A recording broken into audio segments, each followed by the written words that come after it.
नमस्कार मित्रों, मेरा नाम डॉक्टर सुमित दिमडोरकर है और मैं एक एमडी होम्योपैथ हूँ। 2 दिन पहले अहमदाबाद में हुए भीषण प्लेन क्रैश के कारण मन बहुत आहत है। ईश्वर सारे मृतात्माओं को शांति प्रदान करे और उन्हें अपने चरणों में स्थान दे और साथ ही उनके परिवारों को इस कठिन घड़ी को सहने की शक्ति प्रदान करे। ओम शांति। आज के हमारे इस वीडियो का विषय है पित्ताशय की पथरी, गॉल स्टोन्स हम लोग जिन्हें सामान्य भाषा में कहते हैं, और मेडिकल टर्मिनोलॉजी है कोलीलिथियासिस। इसके पहले वाला जो मेरा वीडियो था विगत हफ्ते का, उसमें हम लोगों ने रीनल स्टोन्स के बारे में बात की थी, गुर्दे की पथरी, जो कि गॉल स्टोन से बहुत ही अलग होती है। वो पथरियाँ ऑक्जेलेट से बनती हैं, जो कि बहुत कड़क होती है, पत्थर की तरह कैल्शियम ऑक्जेलेट रहते हैं, और गॉल स्टोन्स अलग प्रकार के मटेरियल से बनते हैं। हम लोग इस वीडियो में गॉल स्टोन्स क्यों तैयार हो रहे हैं, आज के ज़माने में गॉल स्टोन्स बढ़ते क्यों जा रहे हैं, ये बहुत कॉमन बात हो गई आजकल, क्यों इसका एलोपैथी में ट्रीटमेंट नहीं है, और क्या ये होम्योपैथी से पूरी तरह से ठीक हो सकते हैं, हम इन सारे मुद्दों पर बात करेंगे। तो आइए हम लोग सबसे पहले जानते हैं गॉल स्टोन्स क्या है। गॉल स्टोन मूलतः, पहले तो गॉल होता क्या है हम लोग पहले उसके बारे में जानते हैं, उसके बारे में थोड़ा सा मैं आपको बताऊंगा। पित्ताशय एक लीवर के पास में एक रिजर्वायर रहता है, जो कि बाइल जूस, जो लीवर से निकलने वाला रस है, उसको स्टोर करने का कार्य करता है। एक्स्ट्रा रस हमेशा बाइल जूस जो है लीवर बनाते रहता है, तो उसको रिजर्व करने के लिए, उसको स्टोर करने के लिए कैपेसिटर, एक रिजर्वायर के रूप में एक छोटी सी पाउच है, छोटा सा, जिसको गॉल ब्लैडर कहते हैं। ये अपने अपने हिसाब से भोजन के बाद में समयानुसार कॉन्ट्रैक्ट होते रहता है, और एक्स्ट्रा बाइल पाचन के लिए बाइल जूस ड्यूडेनम में भेजते रहता है। एक जनरल प्रोसीजर है। यदि किसी कारण से आपका बाइल थिक प्रोड्यूस हो, थोड़ा सा गाढ़ा प्रोड्यूस हो, तो स्लज के रूप में, जो गाद जिसको हम लोग कहते हैं सामान्य भाषा में, गाद के रूप में कुछ मोटा वाला जो बाइल जूस रहता है, वो रिजर्वायर में नीचे के नीचे रहता है। जो पतला वाला रहता है वो फटाफट निकलते रहता है। बाइल जूस गाढ़ा क्यों होता है, तो मैं आपको बता दूं, बाइल जूस से जो भी उसका एक मेन इंग्रेडिएंट है, वो है कोलेस्ट्रॉल। जो गॉल स्टोन्स रहते हैं वो कोलेस्ट्रॉल और बाइल पिगमेंट के कॉम्बिनेशन से बनते हैं।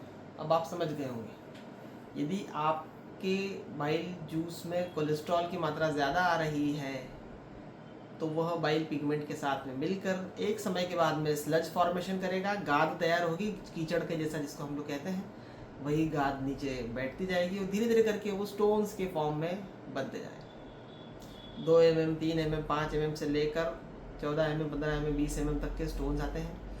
कई लोगों को जीवन भर ही स्टोन्स पड़े रहते हैं, कोई प्रॉब्लम नहीं देते हैं, क्योंकि नीचे की तरफ रहते हैं, वो नीचे की तरफ आपस में चिपकते जाते हैं, और ऊपर से पतला वाला जो जूस रहता है वो निकलते रहता है रिजर्वायर में आके।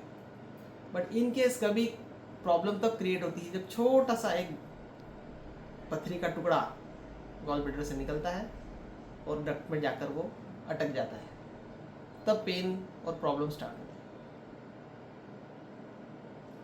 तो अपन लोग बात करेंगे कि एलोपैथी में इसका क्या ट्रीटमेंट होता है।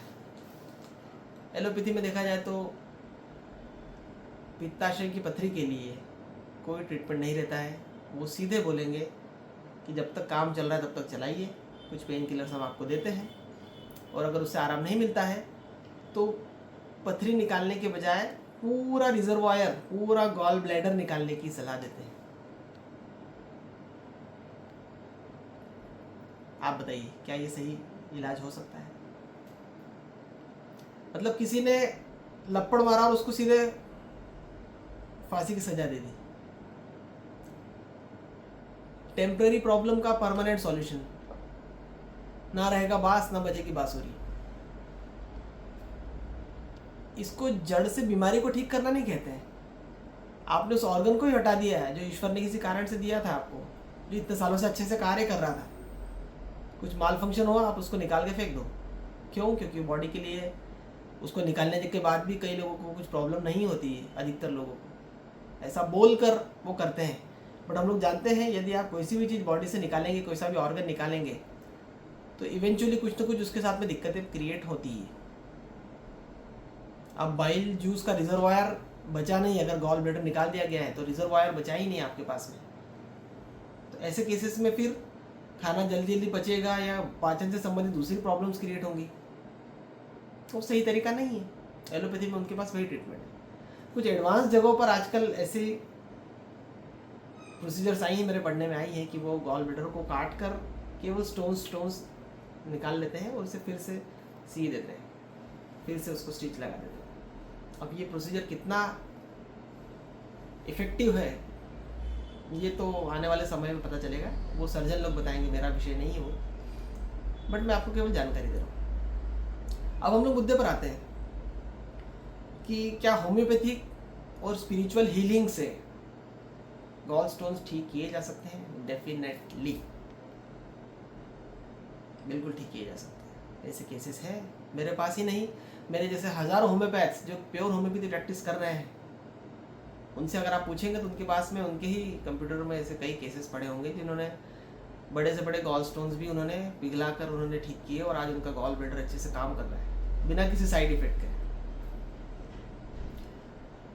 लेकिन उसके लिए अब चूंकि हम लोगों ने अभी देखा, अभी सुना कि कोलेस्ट्रॉल से बनने वाले स्टोन्स हैं, तो स्वाभाविक बात है कि डाइट के अंदर अच्छा खासा अपने को काम करना पड़ेगा। और डाइट में आपकी डाइट इस प्रकार से नहीं रहनी पड़ेगी जो कि जिसमें कोलेस्ट्रॉल की मात्रा सीमित रहे।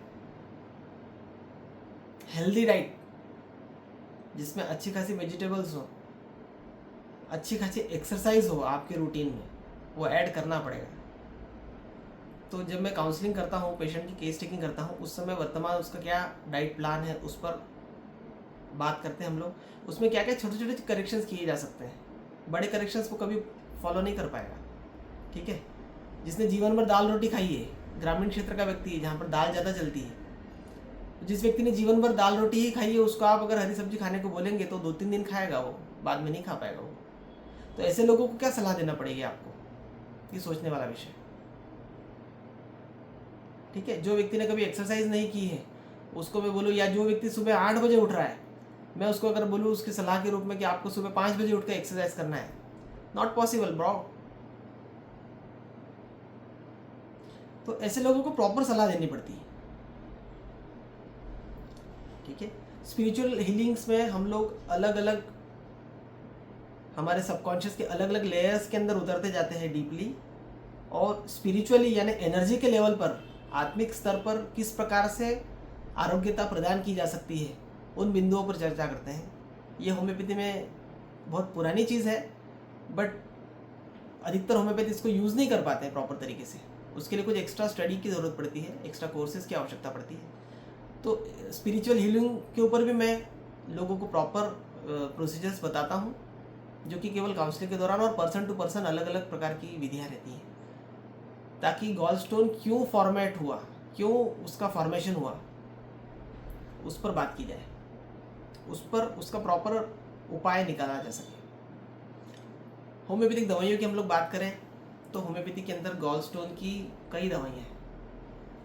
फेल तौरी से लेकर चेलिडोनियम बर्बेरिस वल्गेरिस से लेकर हाइड्रांजिया, फेरमफॉस, यहाँ तक कि बैप्टिशिया ब्रायनिया से भी स्टोन्स ठीक हुए हैं, और मेटालिकम, और भी कई ऐसी दवाइयाँ आती हैं जो कि गॉल स्टोन पे बहुत अच्छे से कार्य करती हैं। चाइना है, कैल्केरिया ग्रुप एक अच्छे से काम करने वाली दवाइयाँ हैं स्टोन्स के ऊपर। पोडोफाइलम, लेप्टेंड्रा, टेरेक्सिकम, नक्स वोमिका, और भी कई प्रकार की दवाइयाँ हैं। बोल्डो एक बहुत अच्छी मेडिसिन है, बोल्डो, जो कि बहुत बढ़िया तरीके से काम करती है गॉल स्टोन्स के ऊपर। और हम लोग केवल दवाइयाँ देकर दर्द कम करते हैं ऐसा नहीं है, धीरे धीरे करके गॉल स्टोन को पिघलाने के बाद में वो स्टोन्स फिर से ना हो, वो व्यवस्था जिसको हम लोग बोलते हैं बीमारी को जड़ से खत्म करना, वो होम्योपैथी में होता है। तो यदि आपके परिवार में या आपके परिचित में किसी को भी गॉल स्टोन हो, पित्ताशय की पथरी हो, और वो परेशान हो रहा है, उसको डॉक्टरों ने आखिरी में ऑपरेशन करने का बोल दिया है, तो तो एक बार आप मुझसे संपर्क कर सकते हैं। मेरा कॉन्टैक्ट डिटेल्स डिस्क्रिप्शन में दिया हुआ है। और आपको यह वीडियो कैसा लगा यह मुझे कमेंट में अवश्य लिखकर बताएं। वीडियो को लाइक करें, शेयर करें ताकि अधिक से अधिक लोगों तक ये पहुँचे, और मेरे इस चैनल को सब्सक्राइब करें। बहुत बहुत धन्यवाद। नमस्कार।